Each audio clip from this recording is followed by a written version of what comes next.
2026 നിയമസഭാ തെരഞ്ഞെടുപ്പിൽ കേരളത്തിൽ കോൺഗ്രസിനെ രമേശ് ചെന്നിത്തല നയിക്കും.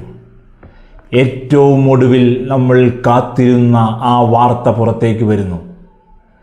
ഇങ്ങനൊരു വാർത്ത കൊടുക്കാൻ പറ്റണം, ഇങ്ങനെ ഒരു വാർത്ത കോൺഗ്രസ്സിന് കൊടുക്കാൻ സാധിക്കണം. CPM സംസ്ഥാന സമ്മേളനം നടത്തി പിണറായി വിജയനെ ക്യാപ്റ്റനായി പ്രഖ്യാപിച്ചു കഴിയുമ്പോൾ ഇനിയും എന്തിനാണ് മുരളീധരനോ സതീശനോ സുധാകരനോ ചെന്നിത്തലയോ എന്നൊക്കെ കരുതി ഇങ്ങനെ സംശയിക്കേണ്ടത്? ഒരു സംശയവുമില്ല, രമേശ് ചെന്നിത്തലയാണ് കേരളത്തിൽ കോൺഗ്രസിനെ നയിക്കാൻ ഇനി ആ പാർട്ടിയിൽ ഏറ്റവും യോഗ്യൻ. ഒരു സംശയവുമില്ല അതിൽ. കേരളത്തിൽ ഏറ്റവും കുറഞ്ഞ പ്രായത്തിൽ ജനപ്രതിനിധിയായി, ഏറ്റവും കുറഞ്ഞ പ്രായത്തിൽ ദേശീയ പ്രവർത്തക സമിതി അംഗമായി, ഏറ്റവും കുറഞ്ഞ പ്രായത്തിൽ തന്നെ ഗ്രാമവികസന യുവജനകാര്യ മന്ത്രിയായി, അങ്ങനെ തുടങ്ങുന്നു രമേശ് ചെന്നിത്തല എന്ന കോൺഗ്രസ്സുകാരൻ്റെ രാഷ്ട്രീയ ജീവിതം.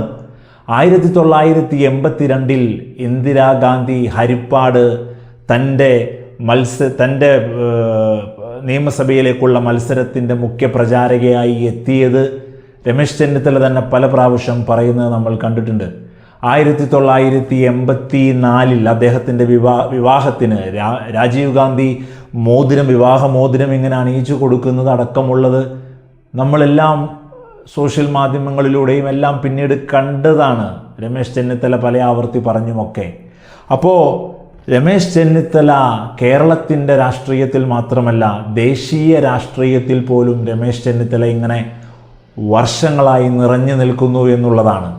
നോക്കൂ, NYC-യുടെ പ്രസിഡൻ്റായിരുന്നു അദ്ദേഹം.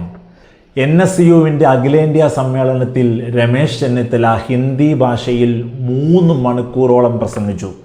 അന്ന് ഇന്ദിരാഗാന്ധി അദ്ദേഹത്തെ വളരെയധികം പ്രശംസിച്ചുകൊണ്ട് പറഞ്ഞത് ഇങ്ങനെയാണ്: നോക്കൂ, തെക്കേ ഇന്ത്യയിൽ നിന്നും ദക്ഷിണേന്ത്യയിൽ നിന്നും ഒരു യുവാവ് 3 മണിക്കൂറോളം സദസ്സിനെ ഹിന്ദി പറഞ്ഞ് പിടിച്ചിരുത്തുന്നു കിടിലൻ പ്രസംഗവുമായി.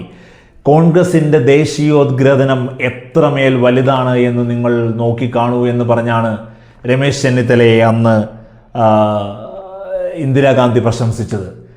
ചേരിചേരാ പ്രസ്ഥാനങ്ങളുടെ ഒരു യുവജന കൂട്ടായ്മയിൽ ഈ നാടിൻ്റെ പ്രധാനമന്ത്രിയായിരുന്ന രാജീവ് ഗാന്ധിയാണ് അദ്ദേഹത്തെ ജനറൽ സെക്രട്ടറിയായി അന്ന് തിരഞ്ഞെടുത്തത് എന്നുള്ളത്.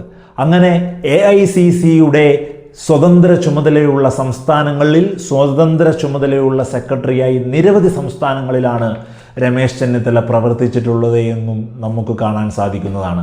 അപ്പോൾ സതീശനോ സുധാകരനോ അല്ലെങ്കിൽ മുരളീധരനോ എന്നുള്ളതല്ല, ഏറ്റവും ചുരുങ്ങിയ പ്രായത്തിൽ ദേശീയ ശ്രദ്ധ ആകർഷിച്ച പല പ്രസ്ഥാനങ്ങളുടെ പല സംസ്ഥാനങ്ങളിൽ പോയി പ്രവർത്തിച്ചതിൻ്റെ, രാഷ്ട്രഭാഷ കൈകാര്യം ചെയ്യുന്നതിൻ്റെ, എല്ലാ രീതിയിലും പ്രതിപക്ഷ നേതാവായി കേരളത്തിൽ ഇരുന്നതിൻ്റെ, കഴിഞ്ഞ പ്രാവശ്യം ഭരണം കിട്ടിയിരുന്നെങ്കിൽ മുഖ്യമന്ത്രി ആയേക്കാമായിരുന്നതിൻ്റെ, അങ്ങനെ എല്ലാ രീതിയിലും ജനസമ്മതി കൊണ്ടും പ്രവർത്തന പരിചയം കൊണ്ടും എല്ലാം ചെന്നിത്തല ഒന്നാമത് തന്നെ.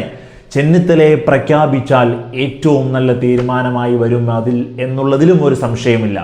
എന്തിനാണ് ഈ പടലപ്പിണക്കങ്ങൾ? പറയാതെ പറഞ്ഞൊളിച്ച് നെഞ്ചിനകത്ത് വെക്കുന്ന ഈ പ്രശ്നങ്ങൾ എന്തിനാണ്? പറയൂ, ചെന്നിത്തലയാണ് കോൺഗ്രസിൻ്റെ നാഥനെന്ന്. എന്തുകൊണ്ടും യോഗ്യനായ തീരുമാനം.